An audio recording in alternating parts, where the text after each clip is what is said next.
Hello friends, welcome back my channel. Hello friends, आज की video में हम जानेंगे पृथ्वी कैसे बनी, कैसे हुई पृथ्वी की उत्पत्ति, या यूँ कहें कि पृथ्वी का जन्म कैसे हुआ, पृथ्वी की संरचना कैसे हुई। ये सारे सवाल सबके मन में आते हैं। आखिर क्या है पृथ्वी का इतिहास? धार्मिक तौर पर देखा जाए तो कहा जाता है कि धरती को भगवान ने बनाया है, पर विज्ञान इस बात को नहीं मानता और हम सब स्कूल में यही पढ़ते हैं कि धरती सूरज से निकला हुआ एक आग का गोला था। क्या कभी आपके दिमाग में ये बात आई है कि ये आग का गोला ठंडा क्यों हो गया? क्या कभी आपने ये सोचा है कि आग पे पानी कहाँ से आ गया? इन सारे सवालों के जवाब जानने के लिए हमें आज से अरबों साल पहले चलना होगा। आखिर वो कौन सी घटना थी जो पृथ्वी को मौजूदा स्वरूप प्रदान किया? फ्रेंड्स, इस वीडियो के लास्ट में हम ये भी जानेंगे कि आखिर डायनासोर का अंत कैसे हुआ, डायनासोर पृथ्वी पर कब आए, कैसे आए और उनका अंत कैसे हुआ। तो फ्रेंड्स, चलिए स्टार्ट करते हैं और इस रहस्य से पर्दा उठाते हैं कि पृथ्वी की उत्पत्ति कैसे हुई थी। Let's start it.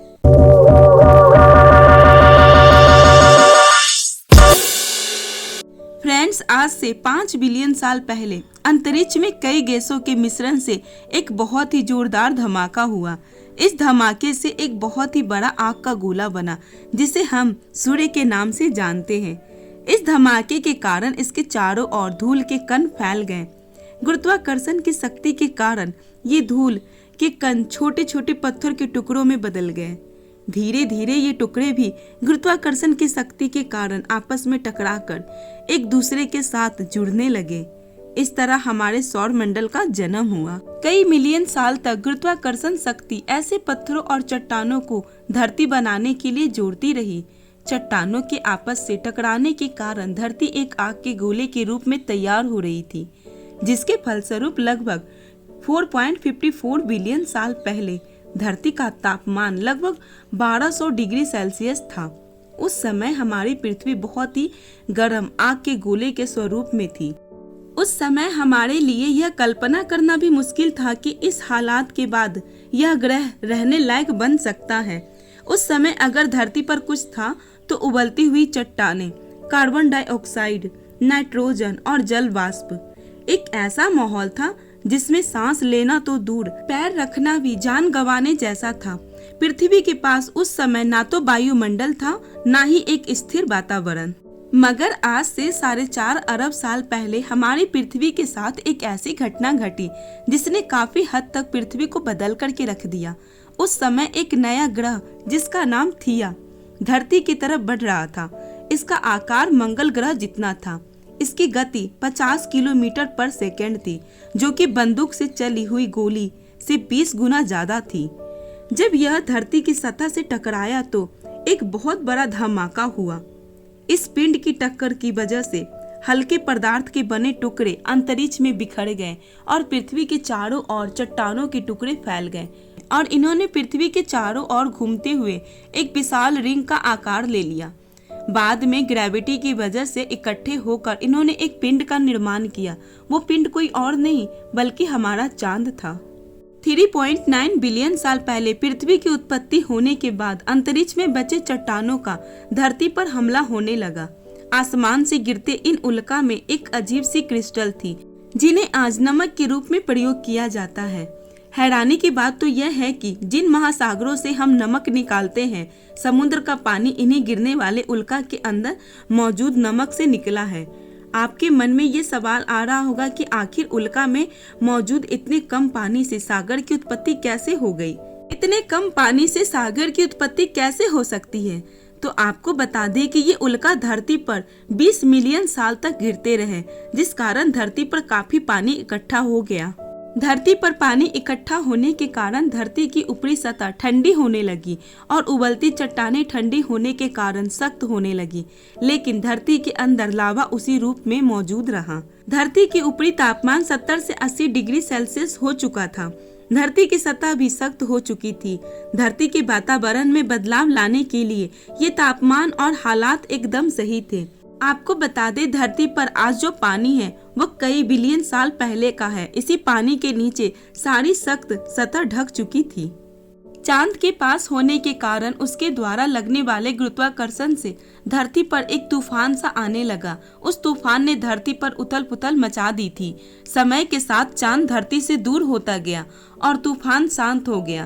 पानी की लहरें भी शांत हो गई। फिर भी पृथ्वी पर जीवन संभव नहीं था, क्योंकि उस समय पृथ्वी पर ऑक्सीजन मौजूद नहीं था और उस समय पृथ्वी का वातावरण बहुत ही ज्यादा खतरनाक था। पृथ्वी पर बिल्कुल भी जीवन के अनुकूल परिस्थितियां मौजूद नहीं थे। 3.8 बिलियन साल पहले धरती पर पानी भी पहुंच चुका था और ज्वालामुखी फूट फूट कर छोटे छोटे द्वीप बन रहे थे। उल्काओं की बारिश अभी भी रुकी नहीं थी। पानी और नमक के अलावा ये उल्का और भी कुछ ला रहे थे, कुछ ऐसे खनिज पदार्थ जो जीवन की उत्पत्ति करने वाले थे। ये खनिज पदार्थ थे कार्बन और एमिनो एसिड। ये दोनों तत्व पृथ्वी पर पाए जाने वाले हर जीव जंतु और पौधे में पाए जाते हैं। आपको बता दें, ये उल्का पानी में 3000 मीटर नीचे चले जाते थे, जहाँ सूर्य की किरणें पहुँच नहीं पाती थी। धीरे धीरे ये उल्का पिंड ठंडे होकर जमने लगे। इन्होंने एक चिमनी का आकार लेना शुरू कर दिया और ज्वालामुखी में पड़ी दरारों में पानी जाने से धुआं इन चिमनियों से निकलने लगा। इसी बीच पानी में समाहित केमिकलों के बीच एक ऐसा रिएक्शन हुआ जिसमें माइक्रोस्कोपिक जीवन का प्रारंभ हुआ। पानी में सिंगल सेल बैक्टीरिया उत्पन्न हो चुके थे। मगर दोस्तों, पृथ्वी को आज के जैसा बनने के लिए पृथ्वी के वातावरण में बदलाव की जरूरत थी और उसके लिए जरूरत थी पृथ्वी को ऑक्सीजन की। मगर आखिर बिना पौधे के कहां से आए ऑक्सीजन? इसको जानने के लिए हमें 3.5 बिलियन साल पहले जाना पड़ेगा। ये वो समय था जब समुद्र की निचली सतह पर चट्टानों जैसे बड़े पत्ते उग रहे थे। इन पत्तों को एस्ट्रोमेट्रोलाइट कहा जाता है। ये बैक्टीरिया सूर्य की रोशनी से अपना भोजन बनाते हैं, जिसमें यह सूर्य की किरणों की ताकत से कार्बन डाइऑक्साइड और पानी को ग्लूकोज में बदल देता है, जिसे शुगर भी कहा जाता है। इसके साथ ही ये एक बाय प्रोडक्ट छोड़ता है जो कि ऑक्सीजन गैस होती है। समय की गति के साथ सारा सागर ऑक्सीजन गैस से भर दिया। समय गुजरने के साथ साथ आज से 1.5 बिलियन साल पहले दिन 16 घंटे के होने लगे थे। कई मिलियन साल बाद सागर के नीचे दबी धरती की ऊपरी सतह कई बड़ी प्लेटों में बट गई। धरती के नीचे फैले लावा ने ऊपरी सतह को गतिमान कर दिया। इस गति के कारण सारी प्लेटें आपस में जुड़ गई और बहुत विशाल द्वीप तैयार हुआ। लगभग 400 मिलियन साल के समय में धरती का पहला सुपर कॉन्टिनेंट तैयार हुआ, जिसका नाम था रोडिनिया। उस समय पृथ्वी का तापमान 30 डिग्री सेल्सियस था। दिन बढ़कर 18 घंटे के हो चुके थे। धरती की हालात मंगल ग्रह की तरह थी। 75 साल पहले धरती के अंदर एक ऐसी शक्ति निकली जिसने धरती की सतह को 2 टुकड़ों में बांट दिया, और यह शक्ति भी ताप की, जो कि धरती के नीचे पिघले हुए लावा में पैदा हुई थी, जिसके कारण धरती की ऊपरी सतह कमजोर पड़ती गई और धीरे धीरे दोनों सतह एक दूसरे से दूर होती चली गई, जिससे 2 महाद्वीप बने, साइबेरिया और गोंडवाना। फ्रेंड्स, आपको बता दें, धरती के ऊपर ज्वालामुखी फटने का सिलसिला अभी जारी था। ज्वालामुखी के साथ निकलने वाले लावा के साथ निकलती थी गैस और हानिकारक कार्बन डाइऑक्साइड। वातावरण में फैले कार्बन डाइऑक्साइड ने सूर्य की किरणों को सोखना शुरू कर दिया, जिससे धरती का तापमान बढ़ने लगा। बढ़ते तापमान के कारण सागर के जल से बादल बने और कार्बन डाइऑक्साइड की उपस्थिति में मिलकर अम्लीय वर्षा यानी एसिड की बारिश होने लगी। इस बारिश की वजह से पृथ्वी का वायुमंडल में मौजूद कार्बन डाइऑक्साइड धरती पर चट्टानों के रूप में जमा हो गई, जिस कारण पृथ्वी के वायुमंडल में कार्बन डाइऑक्साइड की भारी कमी हो गई और पृथ्वी का एटमॉस्फेयर सूरज की गर्मी को रोकने में सफल नहीं रहा। साथ ही पृथ्वी के तापमान में भारी गिरावट आने लगी और अब बना आइस एज। समय बीतने के साथ कार्बन डाइऑक्साइड की मात्रा फिर से बढ़ने लगी और आज से 54 करोड़ साल पहले धरती पर मौजूद सारा बर्फ पिघल चुका था। इस वक्त समुद्र की दुनिया भी बहुत ही अलग हो चुकी थी। समुद्र की गहराई में मौजूद एक कोसी के जीवा कई तरह के जीवों में बदल चुके थे और यहाँ एक अलग वातावरण बन चुका था, जिसमें कई समुद्री पौधे वे कई अलग अलग प्रकार के जीव पनप चुके थे। मल्टी सेल्यूल प्रजाति के जीव एक कोसी के जीव का विकसित रूप था। इन्हें पिकाया कहा जाता था। ये आकार में 5 सेंटीमीटर लंबे थे। मगर फ्रेंड्स, इनके शरीर में एक खास किस्म का गुण था, वो था इनके शरीर में रीढ़ की हड्डी का मौजूद होना। ये पहले ऐसे समुद्री जीव थे जिनके पास रीढ़ की हड्डी थी। फ्रेंड्स, आपको बता दें, आगे जाकर यही रीढ़ की हड्डी वाली विशेषता हम इंसानों को मिलने वाली थी। आज से करीब 40 करोड़ साल पहले पृथ्वी का रूप काफी हद तक आज के जैसा बन चुका था, मगर अभी भी पृथ्वी पर कोई भी जमीनी जीव मौजूद नहीं था और ना ही यहाँ पर कोई पेड़ पौधे थे। अभी भी पृथ्वी बेजान पड़ी थी। बेशक अब पृथ्वी के वातावरण में ऑक्सीजन मौजूद थी, लेकिन जीवन अभी भी समुद्र की गहराई में मौजूद था। उस वक्त सूरज की खतरनाक रेडियंस जीवों के लिए खतरा थी, जो समुद्र के बाहर हिमाकत करते। उस वक्त अल्ट्रावायलेट रेडियंस से पृथ्वी की सुरक्षा ना के बराबर थी। जब तक पृथ्वी के वायुमंडल में ओजोन की लेयर बनावट नहीं थी, तब तक पृथ्वी की सतह पर जीवन के उत्पन्न होने की संभावना ना के बराबर थी, क्योंकि उस वक्त सूरज की रेडियंस से वातावरण बहुत ही घातक था।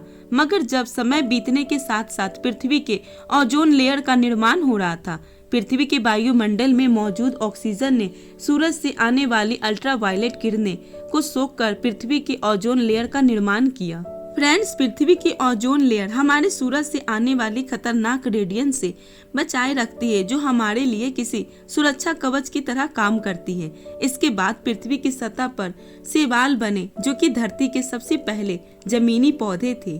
इसके साथ ही समुद्र में मौजूद जीव जिन्होंने समुद्र से बाहर आने की हिम्मत की। टिकटैलिक नाम की ये मछली समुद्र से बाहर आकर रहने लगी। समुद्री जीव ने कभी लंबे समय तक जमीन पर रहने के बाद अपने आप को काफी विकसित कर लिया। ऑक्सीजन की मात्रा ज्यादा होने के कारण इनकी हड्डियां और मांसपेशियां बहुत तेजी के साथ बढ़ रहे थे और 1.5 करोड़ साल लंबी अवधि के बाद इन जीवों ने अपने शरीर को ऐसा बना लिया कि वे जमीन पर अपने आप को जिंदा रखने में सक्षम थे और इन जीवों को टेट्रापोड्स के नाम से जाना गया। और फिर आज से 36 करोड़ साल पहले जीवों ने अपने शरीर में इतने ज्यादा बदलाव कर लिए कि ये एक प्रकार के जमीनी जीव बन गए। यही टेट्रापोड्स जो आगे चलकर डायनासोर, मेमल, पक्षी और फिर इंसान के रूप में विकसित होने वाले थे। इन जीवों के विकसित होने की प्रक्रिया लगातार जारी थी, मगर अब पृथ्वी की दशा बहुत ही ज्यादा खराब होने वाली थी। फिर से धरती पर ज्वालामुखी विस्फोट जैसी घटना ने धरती का तापमान बहुत ही ज्यादा गर्म कर दिया और पूरी पृथ्वी पर अकाल जैसी स्थिति आ गई। इस भयानक अकाल के कारण पृथ्वी पर मौजूद 95% प्रजाति खत्म हो चुकी थी। पृथ्वी पर मौजूद सारे पेड़ पौधे सूख चुके थे। इन भयंकर अकाल में पृथ्वी पर बहुत ही कम जीव जंतु बच पाए थे।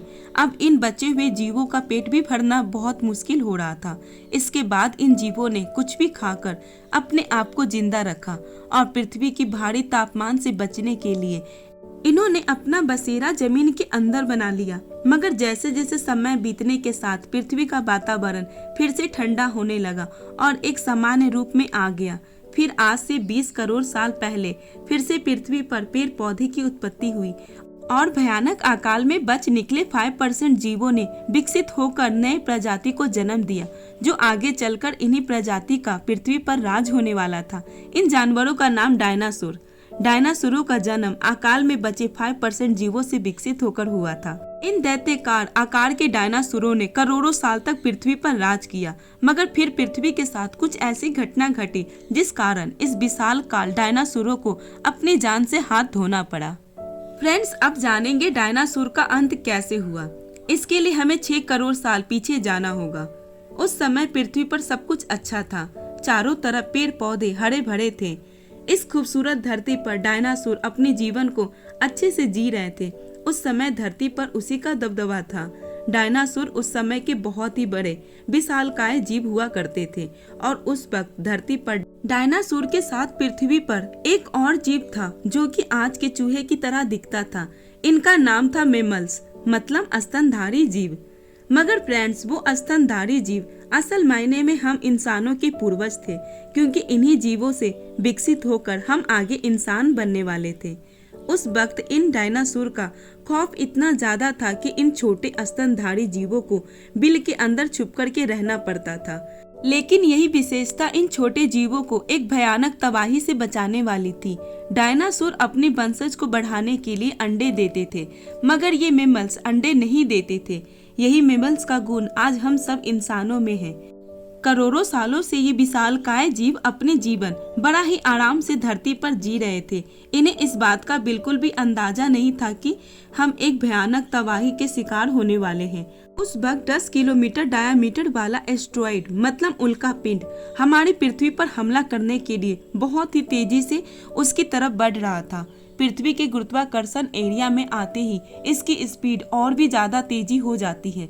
इसकी स्पीड इतनी तेजी हो जाती है कि ये लगभग 70,000 किलोमीटर पर आवर की रफ्तार से अर्थ के एटमॉस्फेयर में एंटर करता है। जब ये एस्ट्रॉइड धरती के वायुमंडल में घुसता है तब ये घर्षण की वजह से एक आग के गोले में बदल जाता है। इस भयानक आग के गोले की चमक इतनी ज्यादा थी कि इसके 800 किलोमीटर की रेडियंस में आने वाले सभी जंतुओं को आग से दिखना बंद हो गया था। इस विशाल डायनासोरों को कुछ भी दिखाई नहीं दे रहा था, मगर इस गोले से निकली आग की गर्मी को वे महसूस कर रहे थे। कुछ समय बाद ये गोला मैक्सिको की खाड़ी के पास जमीन से टकराता है। उसके बाद बहुत ही बड़ा भयानक विस्फोट होता है। इस टकराव का विस्फोट लगभग 20 हाइड्रोजन बम के विस्फोट के बराबर होता है, जिसकी वजह से धरती के लाखों टन धातु अंतरिक्ष में चली जाती है। जिस जगह पर यह विस्फोट हुआ था वहां पर एक 80 किलोमीटर चौड़ा और 20 किलोमीटर गहरा गड्ढा बन गया और इस जगह मौजूद सारा मेटल और पत्थर आसमान में जाकर धूल के बादल के रूप ले लिया। ये टक्कर इतनी भयानक थी कि इस वजह से भूकंप की तरंगे धरती के क्रस्ट में कई किलोमीटर गहराई तक चली गई। इस कारण समुद्र में विशालकाय लहरें उठने लगी। चारों ओर धरती पर सुनामी लहरें थी। इतना भयानक विस्फोट से इतना अधिक मात्रा में रेडियंस उत्पन्न हो रहा था कि इसके 1000 किलोमीटर में आने वाले सारे जीव जंतु आग में जलकर मर चुके थे। उस समय का माहौल ऐसा था कि हर जगह से इन डायनासोरों की चीख सुनाई दे रही थी। वहां पर सूर्य की किरणें पहुंचना मुश्किल था। वहां सूर्य की किरणें नहीं पहुंच पा रही थी, जिस कारण पेड़ पौधा जीव जंतु सब कुछ खत्म हो चुके थे। धरती का हाल मानो नर्क जैसा बन चुका था। इस भयानक विस्फोट को हुए 90 मिनट ही हुए थे कि इसके बाद धरती का तापमान 200 डिग्री सेल्सियस तक जा पहुंचा था। इस महाप्रलय में हजारों जीव ने अपने प्राण गंवाए। इस टक्कर से वायुमंडल तक में आग लग गई थी। 25 किलो से ज्यादा वजन के कोई जानवर इस प्रलय में जिंदा नहीं बच सका। एस्ट्रॉइड की टक्कर से धरती पर जीवों की 75% प्रजातियां हमेशा के लिए खत्म हो गई। फ्रेंड्स, ये वीडियो यहीं पर खत्म करते हैं और आगे की वीडियो में हम जानेंगे कि इतने भयानक महाप्रलय से मैमल्स कैसे बचे, ये कैसे बचकर निकले। इस धरती से डायनासोर का खात्मा तो हो चुका था, ये धरती डायनासोर मुक्त हो चुकी थी, लेकिन ये इंसान आखिर धरती पर कैसे आए, ये सब जानने के लिए मिलते हैं नेक्स्ट वीडियो में, जिसमें हम जानेंगे कि आखिर इंसान धरती पर कब और कैसे आए। तब तक के लिए आप अपना ख्याल रखिए और सुरक्षित रहिए। धन्यवाद। बहुत बहुत धन्यवाद मेरी वीडियो देखने के लिए। आपको हमारे बताए हुए फैक्ट्स कैसे लगे? क्या इससे पहले ये आप फैक्ट्स जानते थे? कमेंट करके जरूर बताएं। हमारी वीडियो अगर आपको अच्छी लगी है तो लाइक शेयर सब्सक्राइब करना ना भूलें। धन्यवाद।